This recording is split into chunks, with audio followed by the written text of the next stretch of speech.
Hey everybody, so before we get into today's episode, I just want to give you a tiny heads up that towards the very end, my audio starts to glitch a little bit. So, round about when I'm giving my fandom shout out, the audio starts glitching, and yeah, my apologies. So, I've re recorded the outro so that it's not as terrible, but we have worked out what the issue is, so it should hopefully not happen ever again.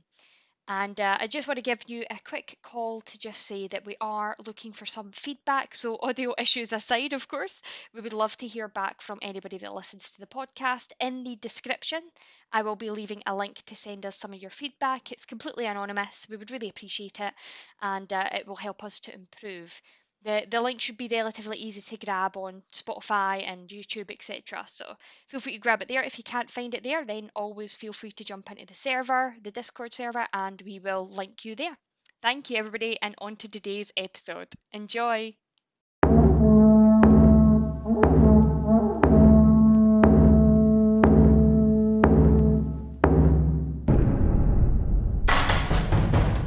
Welcome to the Seireitei, a Bleach fandom community podcast brought to you by Yummy Chica's beauty care products. Eye-opening eyebrow wear for souls of all ages, because he's worth it. My name is Lethan, and today I'm joined by Shiki. Hello. And Naomi. Hiya. So we've got some really jam-packed episodes this morning, so who's taking it away with that sweet episode 25 recap? That would be me. So, in episode 25, Ichigo and his friends are ready to break into the Seireitei, and Ganju decides he wants to join them and learn exactly what kind of people the Soul Reapers are. We learn that his older brother was a powerful Soul Reaper who progressed through the ranks quickly, but was ultimately betrayed by his comrades and died. Once the group launched and reached the barrier, they are separated. Meanwhile, the squad captains have spread out to find and eliminate the targets. And that brings us into episode 26. So after being split by the cannonball in a 3-minute long recap of the previous episode we just watched, we see our heroes split into 4 groups. Yoruichi is on his own, Chad is on his own, Uryu is with Orihime, and Ichigo ended up with Ganju. Chad hangs out in the tree, Yoruichi does some cool vanishing cat stuff, Orihime manages to save Uryu with her shield, and Ganju turns the ground to sand? Ichigo and Ganju are confronted by a bald guy who says he's called Ikaku, and a guy with weird eyebrows. Ichigo stays to fight Ikaku while Ganju makes a break for it, and the eyebrow guy gives chase. The episode ends with Ikaku releasing his Zanpakuto's form and Ganju playing with sand and balls to evade his pursuer. Which leaves us with episode 27. There's a flurry of activity within the ranks of the Gotei 13 as everyone searches for the Ryoka. Ichigo and Ikaku conclude their fight, and Ichigo gets the information he needs. And no, that's not Ikaku's birthday, but rather the location of Rukia, along with a warning not to cross paths with Ikaku's captain. The battle, or rather game of tig between Yumachika and Ganju, continues with trash-talking taking a whole new meaning. Uryu and Orihime run into a spot of trouble, and Chad just runs. I love that, trash talking taking a whole new meaning. Right, okay, let's dive into episode 25 then. Can I say something first? Go for it, please. Yachiru, so much Yachiru, I'm so happy. Yay! We finally get to meet some of the characters that we've all been talking about in here, don't we? So we've got Yachiru making her appearance. Do we get her name in this episode, or these episodes? Yes. I believe so, yes. Kenpatchi says it when she jumps on him. Yes, that's right, yeah. Yachiru's so cute. Oh. It made me so happy, and you'll see pretty much just that later on. So, coming to episode 25 then, one of the things I would like to draw attention to, because it has come up previously, and this is where the anime really, really stepped on their toes here, is that whole Ganju said, I was still a kid back then. ... Like, I was still just a kid back when his brother had been killed, quote-unquote, by these Soul Reapers. Yet, the anime just a couple episodes before told us that when souls arrive, they don't age at all. So how was Ganju able to grow up in a place where souls don't change? My best guess, if we're going to go by what the anime said earlier, is more of a maturity kind of kid. And I really don't know how they're going to retcon all that because... Remind me, was that said in the manga? I can't remember. No, the manga that's not mentioned at all in the manga. Okay, so I'm imagining it's strictly a mess up on the anime's part where they just introduced new lore that they immediately had to retcon. I thought that too, but then I also thought, what if it's only soul reapers with spiritual pressure or spiritual energy that actually age? That was another idea I had. A bit like, how we know souls out in the Rukon guy, feel free to correct me if I get any of these words wrong, but they don't need to eat. Oh, yeah, because they don't use their spirit energy, right? Yeah, so I'm thinking maybe there's something in that. I mean, this is me making excuses for the anime, really, right now. Of like, maybe they thought this because this happened, But that was my thought process. What do you think? Yeah, mine's something similar. Like, the headcanon I've always had is that it's all to do with a person's spiritual pressure. And then they stop aging when they reach their spiritual pressure maturity. Yeah, I like that. I honestly just think that early on, the anime was just BSing us. I cannot resolve it whatsoever. I mean, I like your ideas with the spirit energy and that being headcanon for explaining it, but I just really think the writers fucked up. I agree with Shiki 100%, but I am going to adopt that headcanon because I think Naomi, I think you've probably really came up with a fantastic excuse for them that they'd probably cling on to if they heard it. But yeah, I agree, Shiki. I think it was just one of those oopsie moments, especially because it isn't in canon material at all. And I definitely went back and reread those pages. It isn't mentioned. Anything else from this episode that you guys wanted to talk about? Just a lot of Yachiru, and I was very happy. Tell us more, Shiki. Tell us more. Just the cuteness of her and Kenpatchi. It's just like, oh, I was so happy when I saw them. And yeah, it's just one of those things that I just felt nice and warm and happy. That's all. I was very invested in their dynamic the minute these guys came on screen because they are the like polar opposites of each other. But they're perfect for each other. It's just it's like, yeah, it's like that father-daughter kind of thing. And the daughter, like the father, like just following along with what she says, and the kid just like honestly messing up pretty much everything, especially with directions. And you know that he's not just going to dump her because of that. And it's just so nice and so like that caringness and lovingness and very familiar. It's very family orientated, isn't it? Very much so. Cute. It's wholesome to see this big, tough guy just toting being around so with this little doting girl on this. Yeah. It's like, it just warms my heart so much. You all will hear a lot of that every single time they come on screen. It poses a good question, though, because when she jumps down from the building, you can see clearly on her arm a lieutenant's badge. So it makes you wonder how someone so small and cute and innocent becomes a lieutenant, someone of high ranking. It's interesting, the concept and how they pick the selection process for the captain class members of the different divisions. And it brings us back to that whole Toshiro thing as well, where they mentioned about the little kid being the captain, eh? So we know that it clearly isn't an age thing at all. So that's interesting. What were you going to say, Shiki? I was going to say, no, I really honestly don't know this about future episodes because I don't even think they mention it, but do you think it might be more of a kind of like different criteria for different squads? Like for Squad 11, since we hear later on that Ikkaku says, or I think even in this episode, that they're part of the strongest squad, that one focuses more on strength and who is the top dog. But other squads, whether it's more of a support squad or a surveillance squad, they have different criteria for who's at what ranking. That makes sense, wouldn't it? Very interesting. What about episode, like, I think for me, all these episodes kind of blend together anyway. So have you got any specific manga and anime differences for this one, Naomi? I do, actually. Go for it. There wasn't too many changes. It was just like continuity and word choices.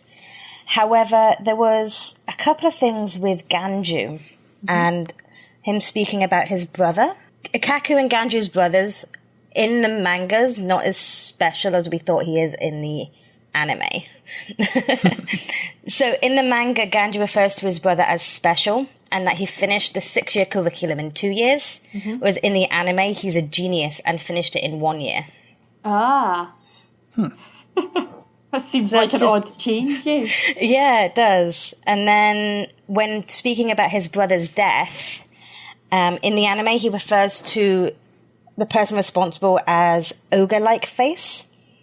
And the image that pops up, it's really obvious as to who might have been involved, or who was responsible for that death. Whereas in the manga, it's not. The panel that pops up, it's not as obvious as the anime as to who that person could be, who might have been directly involved. And they're referred to as a face of a demon lord himself. Ah. That's quite a big difference, actually, isn't it? That's quite a prominent one. It is, yeah. Because I'm forgetting, watching I it can't remember seeing the scene in the anime. Do we very clearly know who it was? Or is it like, if you know, you would get it, but if you've not seen it and you're watching it for the first time, you might still not know? It's the hair Right. that gives it away. The hair, the way the hair comes out at the back, at the bottom. Mm-hmm. At least to me, it was very obvious as to who it is. Right. Well, we'll stay clear of it just in case anybody listening didn't catch on to that, because it will be getting revealed in probably the next, 10 or so episodes anyway, won't it? So yeah, definitely. we'll be finding out who it is. So, but yeah, that's interesting. Yeah, because I think there was certainly something. There seems to be a lot of that as well, where the anime makes it very clear that it's someday. Because I think there was a scene, and I maybe forgot to mention it, where. Oh, it was because I wasn't on that episode, but Gin was standing outside when Aizen and Renji were talking. So I think this might have been the last podcast episode where they were talking inside that room, and Gin was waiting outside.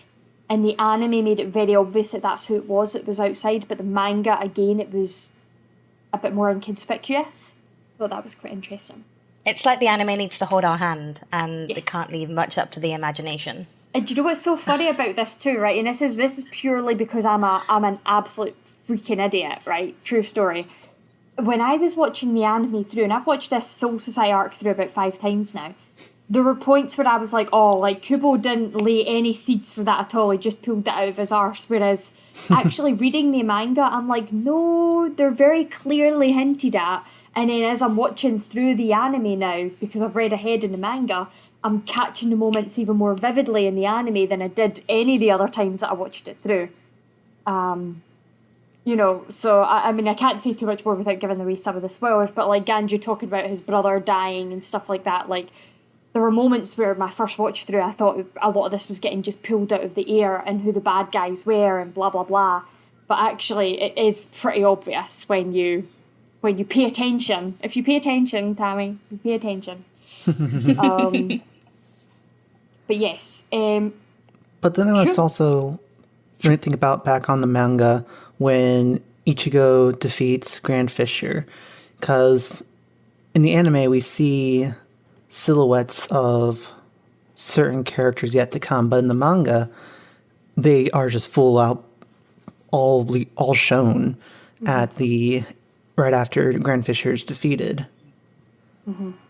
So there are times when the manga decides to just be blatant about showing you things, and the anime just hints at things as well. Yeah, that's true. That is true, you're right. Yeah. They like to swap the role reversal thing up between the anime and the manga. They do. Which gives us plenty of material to talk about, I suppose. What about, was that everything for the manga differences? No, I've just got 2 more. Go for it. This one's not really, it's more of a similarity that's worth noting, especially with regards to what you were talking in the last podcast episode, with regards to Kukaku's arm. So in the anime, I don't know if you noticed, but she does exactly what she does in the manga, and she uses her mouth and one arm to draw the circle of gunpowder around the cannon. Yes, I did notice that. Which for someone with a I can't say the word, prosthetic, there we go, arm, is very interesting and makes it like it is for show and not for functionality. Yeah. Yeah. And I don't know, I mean, the anime could have just, like, if they didn't want to show any representation of somebody with missing limbs, they could have just given her a real arm. So I'm glad they didn't do that. But I would have really loved to have seen her as she is in the manga, because I feel like that's integral to her character as well, is that not being, like, not covering something up, not hiding it. I just think that would have been nice to see in the anime. But then the anime has stopped doing loads of stuff that's in the manga, like not cutting off Jidanbo's arm entirely. And But so there's probably reasons. I'm sure there was reasons there. I just personally would have liked to have seen it, because then it would have made that make more sense when she's drawing that line. Yeah. And am I right in saying that she launches the cannon with Kido? Like, that was a Kido chant, wasn't it? Even if we never got a number. Yeah, I believe so. I imagine Kido is very, like, there's the structured Kido that has the numbers and stuff. But I imagine because it's kind of like using spirit energy and almost like the magic of the world, there's probably like some self-created Kido and like deeper technical aspect in how Kido is created. Yeah, agreed. I think that's exactly what was happening there. But that was a good difference. Naomi, anything else? So this is a continuity thing that shifts basically a big chunk of the episode. So the whole captain scene with the intruder alert in the anime happens halfway through the episode. As soon as the spirit core is hitting the membrane of the Soul Society, that's when the alarm goes off and everyone is dispersed, and the old guy who seems to be in charge tells everyone to report to their places immediately, and everybody walks out calmly.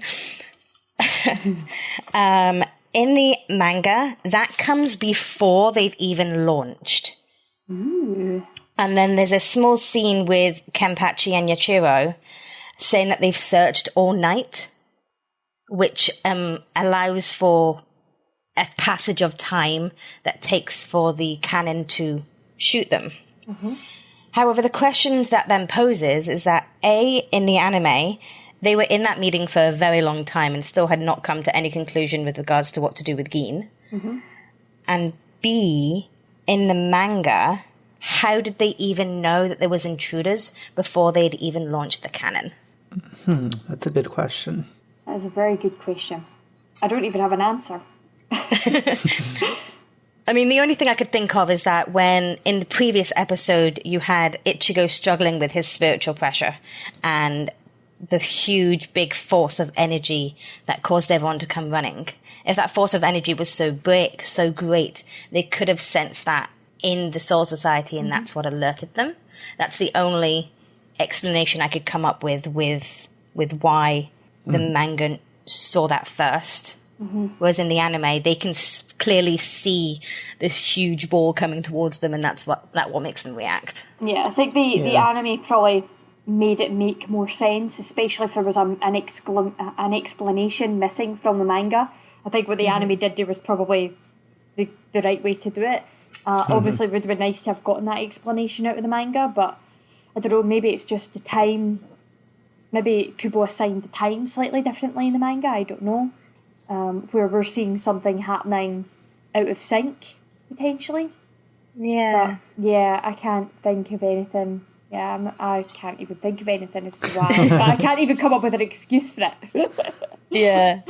It was just one of those things that as I was watching and reading through, because there was a lot of, in these 3 episodes, there's a lot of flicking backwards and forwards between chapters and skipping ahead and skipping back. So it was a case of noticing the passage of time, and then realizing that maybe the anime, with this manga difference, actually did something right rather than did something wrong. They like fixed a plot hole that they'd spotted and made it more continuous for us. Yeah, I think that makes that makes sense, doesn't it?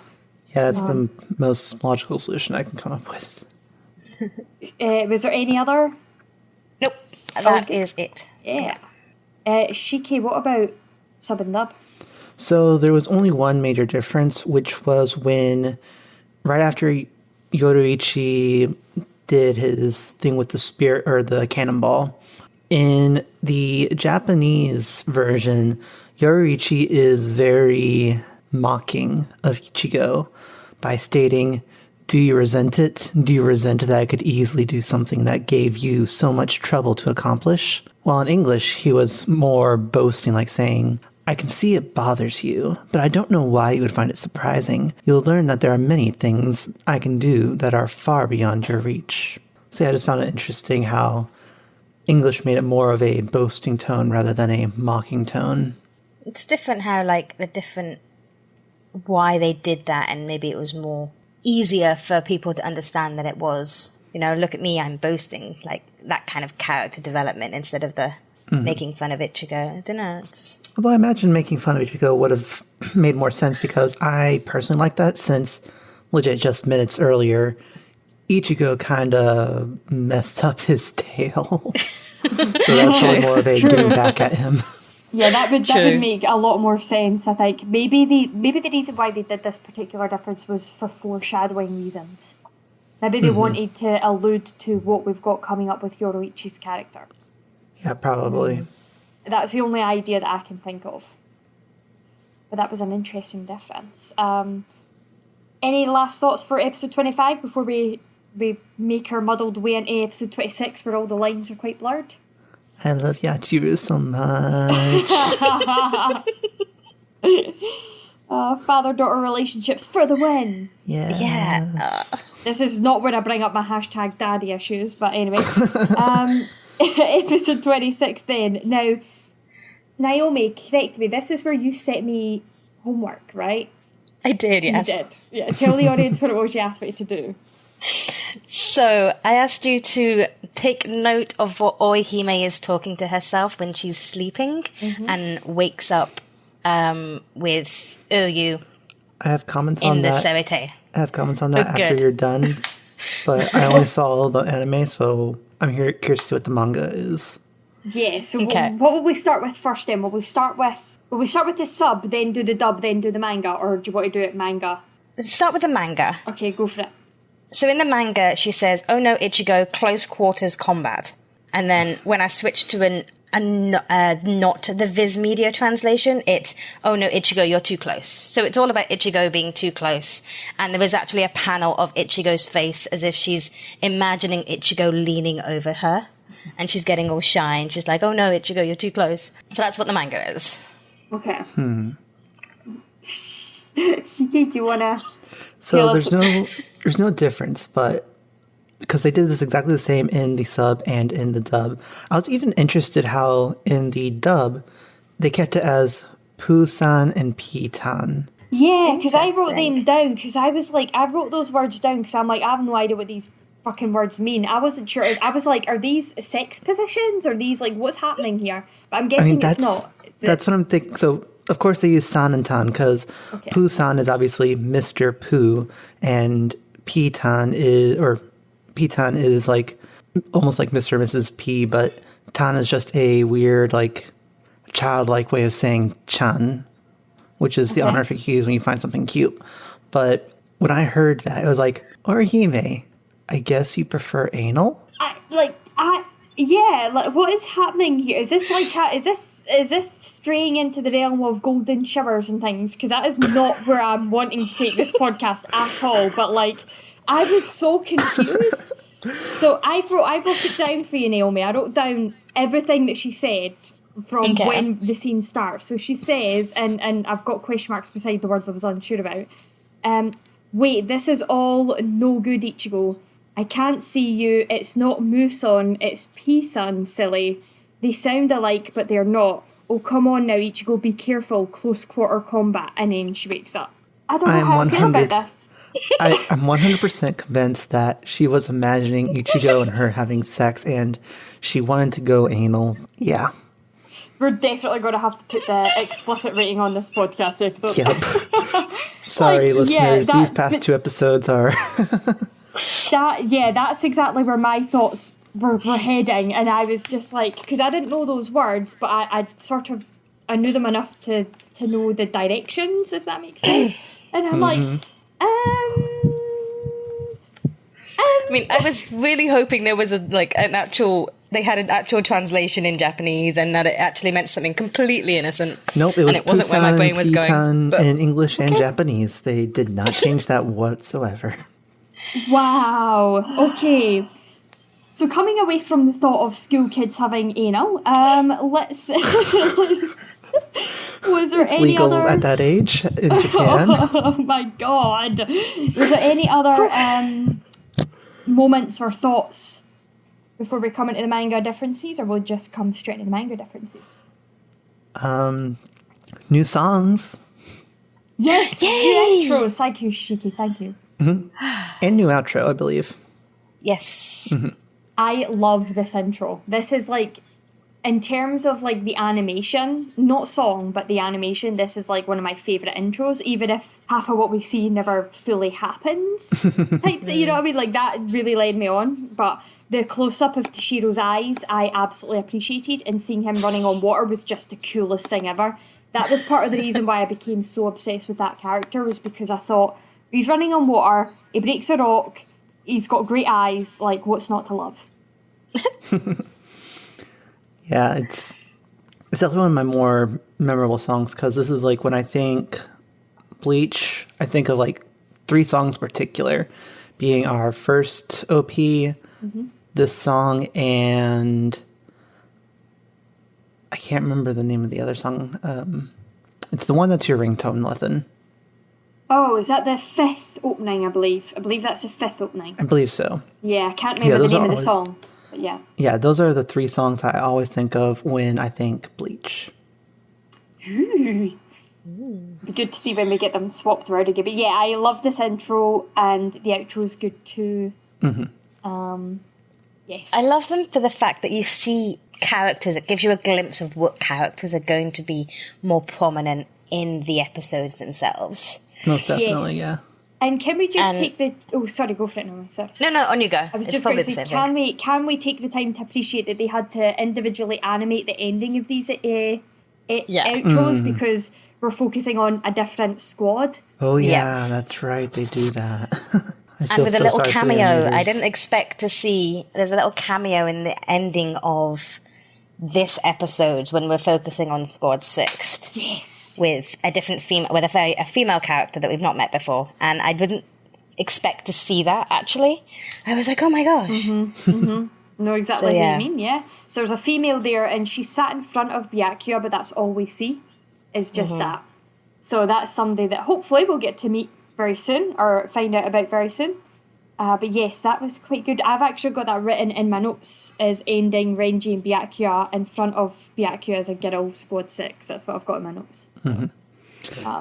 Now, there is one other major note that I wanted to bring up about the episodes in general. And I believe this was in both the sub and the dub. But when Ikkaku is commenting on Ichigo's name and them being fellow Ichis,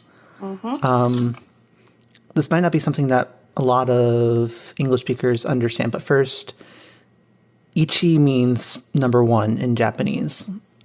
But also, or it'd be the hiragana for the E sound and the small suit sound, which is more of a pause.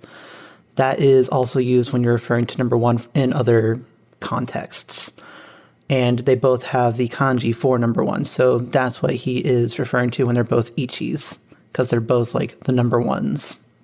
I have a big paragraph about that, actually. Actually, a big paragraph. It's because my writing is big, because it's manga differences. Yeah, let's come into the manga differences and the anime differences. Then Naomi, take it away. So, as you said, like guys with Ichi, Ikkaku says guys with Ichi in their names, and I actually looked up the kanji and saw that Ikkaku's name was spelt with the with it for 1, with the number 1. Whereas in the manga, he says men whose name begin with I. That's...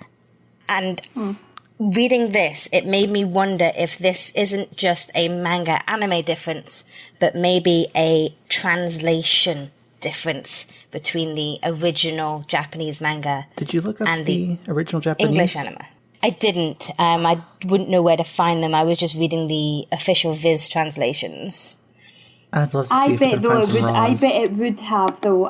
That would make sense that it would have been a translation difference. Because like when you're reading it, the eat and small suit are literally what the kanji for one is in Ikaku's name. Because it's not Ikaku, it's Ikaku. There's that little pause there. And the eat is the kanji. And then Ichi, of course, is the kanji one in Ichigo's name. So I imagine that's what the manga was trying to state when they said E is a good name.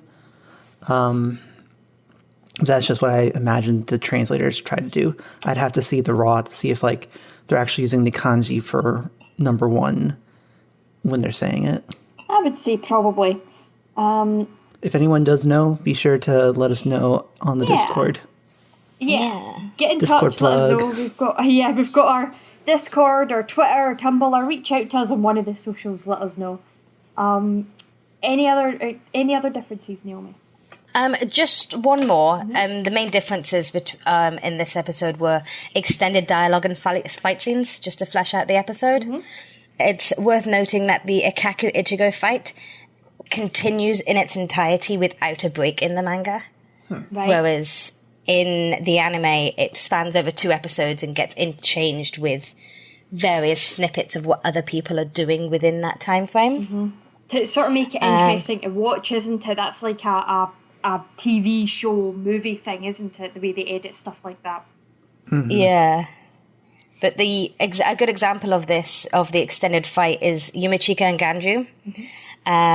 The whole scene where Ganju using his sand attack to fall into the pit, and then using Kukaku's spirit core to kind of like hover out. That spirit core section isn't in the manga at all, and him escaping is actually, he escapes like twice, and it's just basically fleshing it out, and he does a lot more running in the anime than he does in the manga. I think it's just drawn out a bit more, isn't it? Yeah, it is, yeah. Running for days, it's like that when you're running away from a zombie horde and they're always the same distance behind you when you turn around. So how many panels would you say the Ichigo Ikaku fight was in the manga? Chapter 86 to chapter 88. Was it a lot of just like one panel, 2 panel kind of things on each page, or was there a bunch of panels on each page, would you say? There was a bunch of panels. It goes into quite a lot of detail. Okay, so it was like a really like in-depth fight in the manga. Yeah. And it was all just Yeah, it like was, yeah. one continuous thing. The anime actually did it pretty good. It wasn't extended almost at all, I don't think, the Ikaku Ichigo fight. It was pretty much almost frame for frame. Okay, There was that's interesting. just like 1 or 2 extra bits, but majority of it was frame for frame of the fight.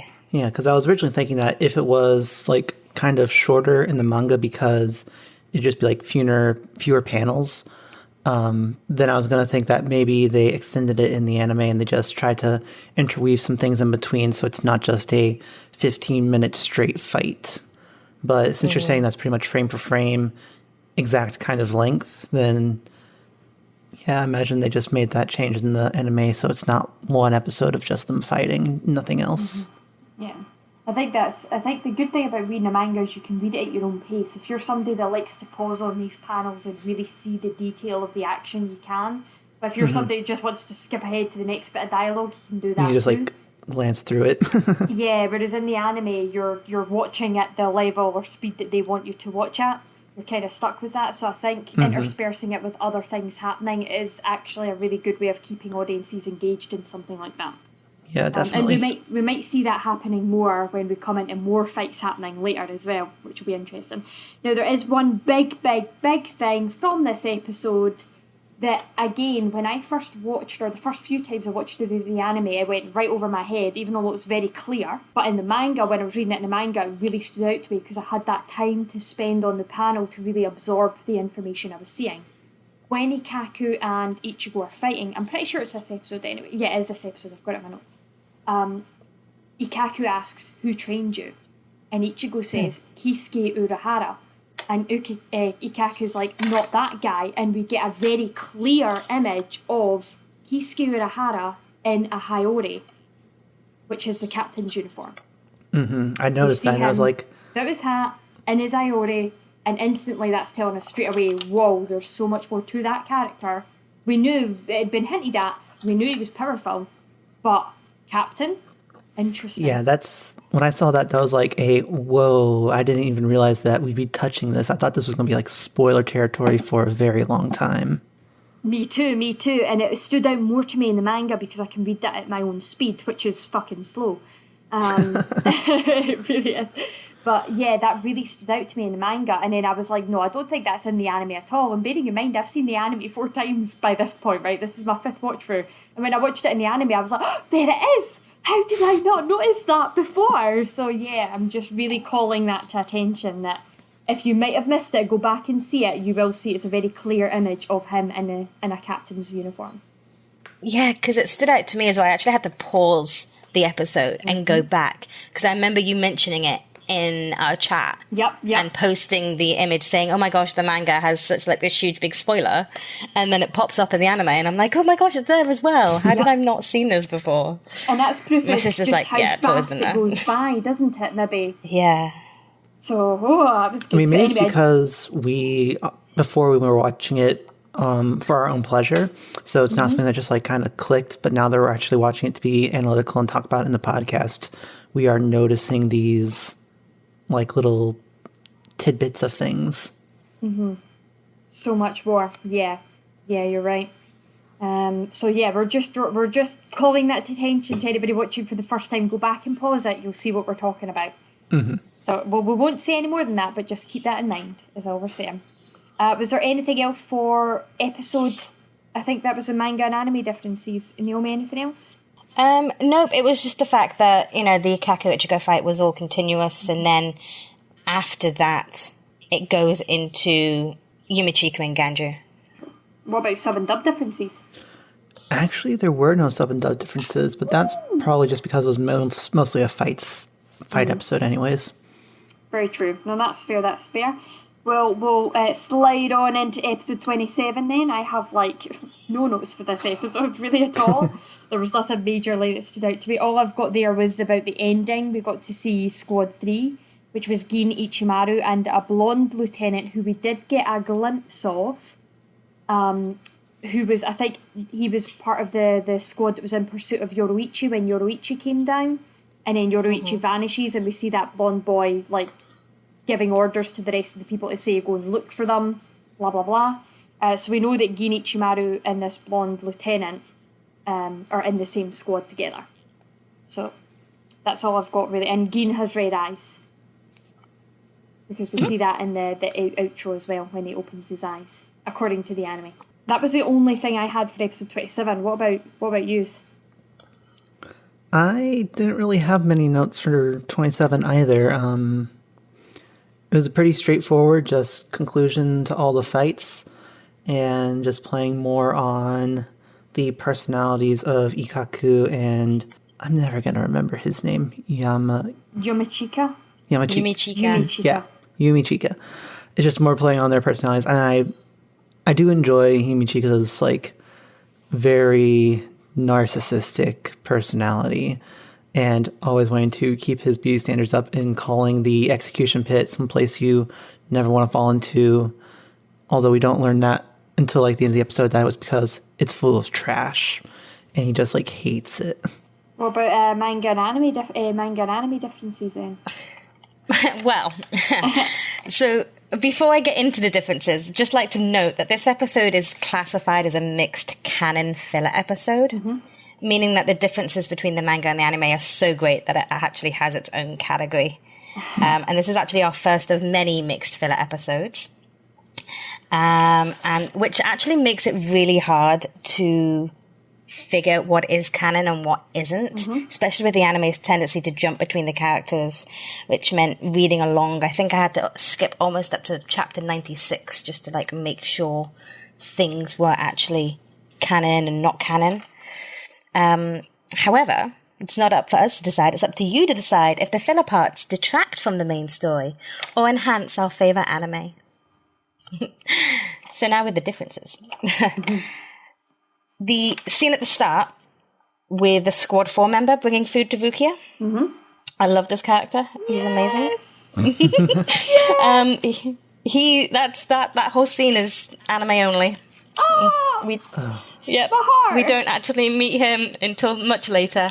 But I thought it was a really cute little filler part where he's obviously, it adds to his character when you see him later, I think. Yeah, I'm absolutely fine with that being adopted as canon. Thank you. Mm-hmm. Okay. I'll skip that one because that's a big rant from me. I'm looking forward to that. Ishida and Orihime running from Soul Reapers is anime only, and Ganju and Yumichika falling into the rubbish bin is anime only.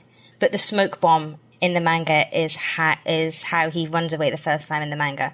So it just basically flashes out that scene a bit more and has them both falling into the rubbish bin and wearing the look of the trash and everything. So. Gotcha. So the pit does exist in the manga, because I can't remember that. It does exist, but they don't fall into it, or it's not got trash? The manga's only got one pit. The anime had 2 pits. Oh, I see. So the first pit with the sand part that pit was there, and that pit's the only pit in the manga, but they don't fall into it at all. Right. And then Ganju runs away and promptly finds another pit, which is the rubbish pit. Gotcha. Ganju likes his pits. It's fine. Does definitely. Okay. And now on to my rant. It's a minor rant. Go for it. It's not a big rant. Fucking love a rant. It's just a little bit of continuity. Mm-hmm. So the first time Kenpatchi and Yachiru get lost in the manga is directly after Ikkaku tells Ichigo not to be careful of him. Mm-hmm. But in the anime, Kenpatchi and Yachiru get lost twice. Right. You see them halfway through the episode, and then you see them again in that same kind of almost like, I'm going to butcher this word, just a bizarre. No, I'm not going to say the word. The contrast between the characters. You've got this big scary character that Ikkaku's warning him, and then he's lost after the to be continued.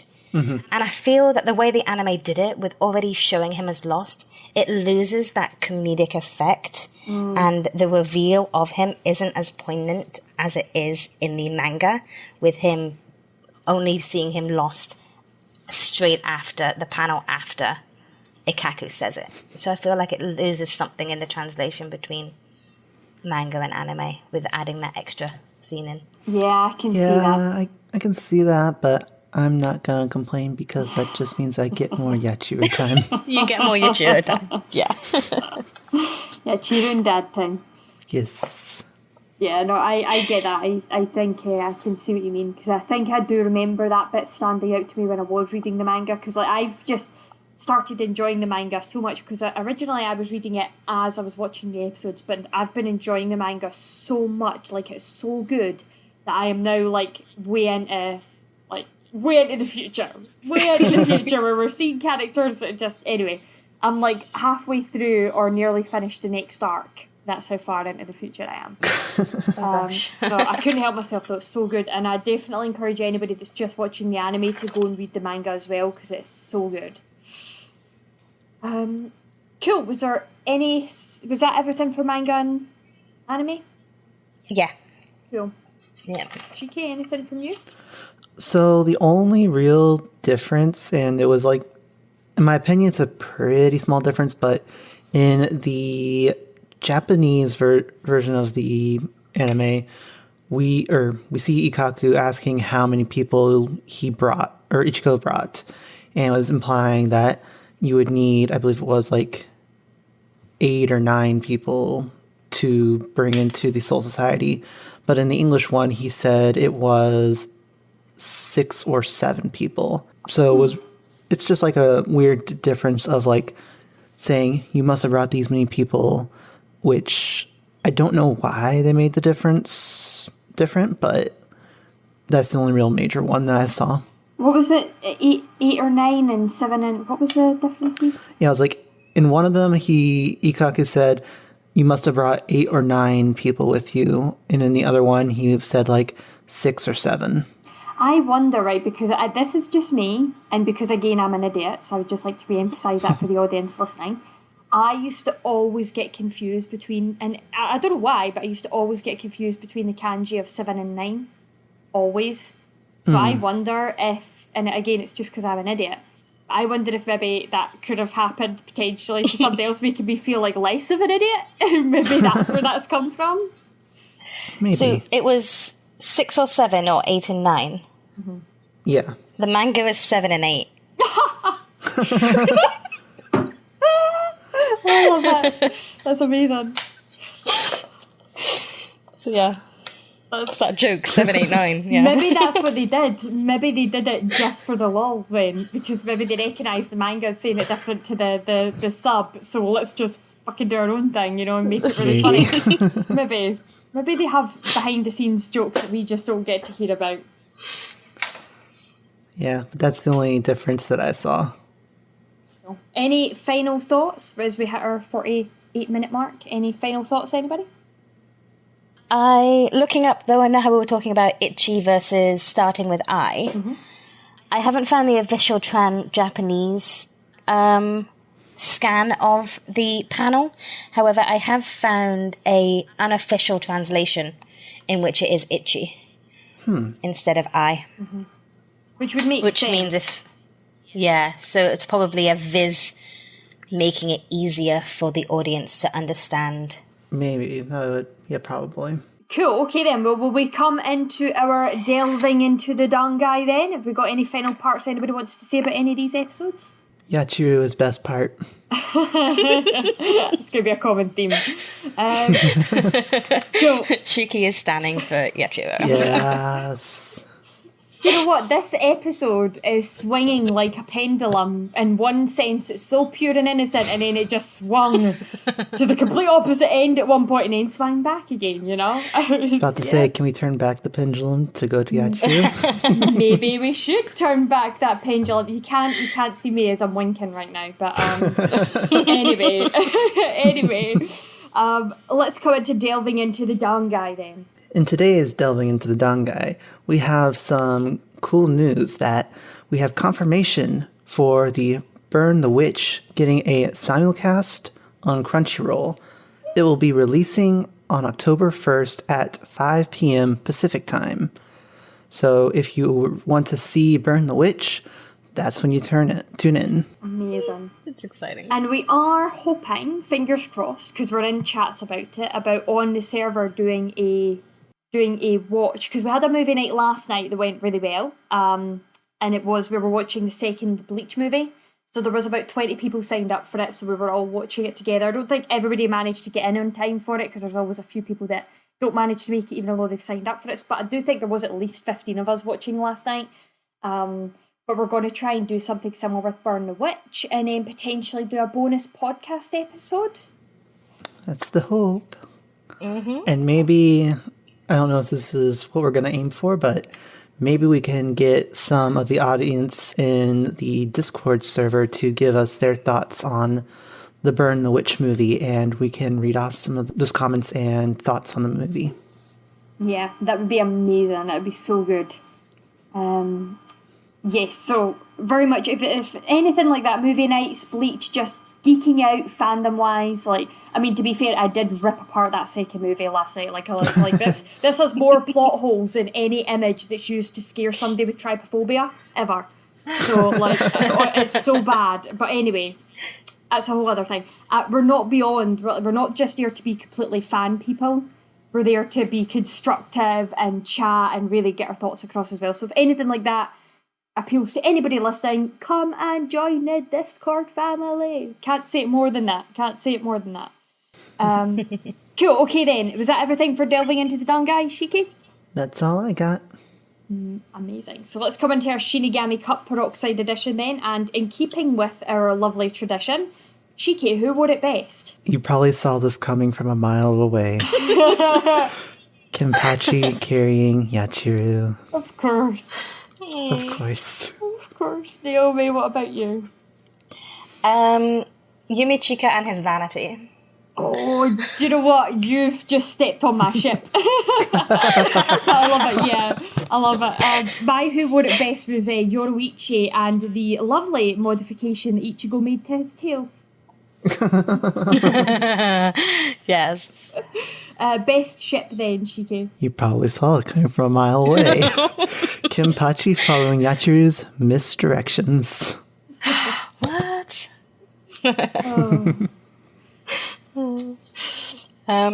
Mine was Yumichika and Ganju and the bin. Getting down and dirty. I love it. Yep. I love it.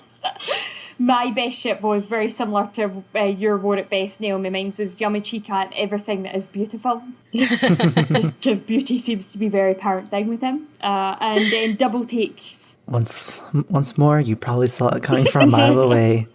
Any moment with Kenpatchi and Yachiru. Aww. I think mine might be the same as yours, Lethan. So I will go for a different one, and I will say Orihime. I'll be very surprised if it is, but go for it. Go. Do whatever one you want. Do both. Okay. So it's Kisuke and his Captain's Hayoi. Because I literally had to pause the episode and go back. But then it's also Orihime and the whole Pisan, Pusan and Pitan. Yeah, two fantastic ones. And to be fair, I would have done the Kisuke Urahara thing, but I like to double take funny moments. And my funny moment for this was Ganju saying to Yamichika about the pit, that's almost as twisted as your face. Which was just amazing. Like, I had to pause that and get a good giggle out. I was like, that's amazing. Great, and then that brings us into our fandom shout-outs. Alright, so for my fandom shout-out, we have a wonderful Kenpatchi cosplay, along with a character we have not met yet. So this cosplayer is... I'm gonna mess up your name, I'm sorry, but kofitnessnycosplay. Yeah, I think it was pretty well done. And that was only posted 18 hours ago. Yeah, it's really good, in my opinion. And really good. I'm so glad I found that. I like it so much. That's so good. There is some potential elements of spoilers there, obviously. So just for anybody listening who is not fully across everything, just be mindful. But yeah, that's outstandingly well done. I love the pose, the position. It looks great.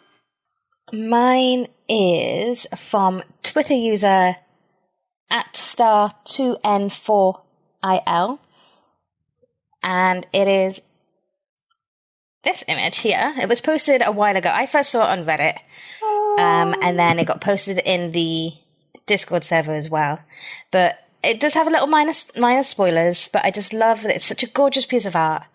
And then you've got some symbolism with Sora, Orihime's brother, and Masaki, who is Ichigo's mum, in the corner as well. You've got their symbolism with the masks that they're wearing as well. And it's just so cute and wholesome, and just there's cameos in the back of two other characters. I just love it. Yeah, it's such a great piece of art. The more you look, the more you cameos see. Yeah.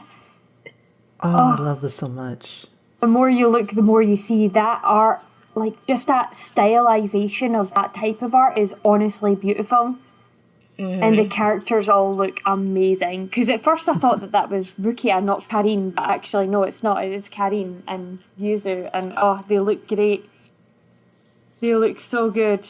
Mine is from a Tumblr user, actually, and it is a piece of art as well. And the reason why I've had this one saved for a while now, because I've been meaning to chat about it, and it just makes me laugh. This one is spoiler-free, you guys, and it is by I'm going to butcher this, Cardinalchristy, and it is Ichigo and Rukia playing Just Dance on the computer, and there's two panels, so the first one and then the second panel as well, and Ichigo is really, really fucking good at it, and it's just funny. It just made me laugh.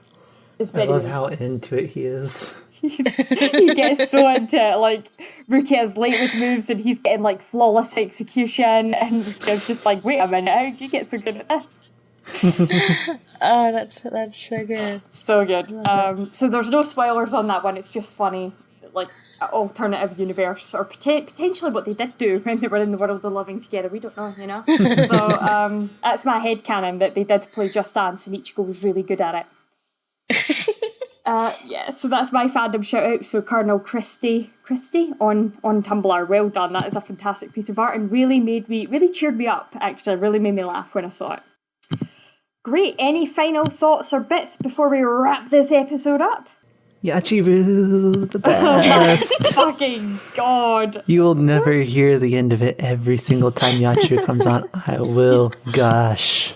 Do you know, Naomi, do you have a character that you're going to gush like that about when they come on? Yes. Oh, do you? Do you? It will be Shinji. Good choice. Can I just say, by the way, I know, like, this is not a spoiler at all, but reading the manga, I'm developing a whole new appreciation for that character. Yes. That is all that I'm going to say. Yes. Welcome to my side. So I guess then that's us. Well then, you wonderful, beautiful souls, that's the end of another episode. If you like what you heard and you want to get involved, you can find us by searching for TheSeireitei on Facebook, Tumblr and Instagram, and TheSeireitei on Twitter. Each of these platforms will link you to our fantastically deadly Discord family, where you can chat with us about the show, read fan fiction, take part in creative challenges, and talk anything and everything Bleach. Ichigo and Rukia might reap souls, but we're hoping to reap some 5-star reviews, and that is where you come in. Make like our favourite orange-haired protector and Ichi go to iTunes to rate us and review us and make us feel like number one. To those of you listening on YouTube, don't forget to be like Chad and give us that good, solid, big thumbs up. We really appreciate it. On the next episode of the podcast, we'll be covering anime episode 28, Orihime Targeted, and 29, Breakthrough, the Shinigami's Encompassing Net. We'll see you souls then. Till next time, bye! Bye. Bye.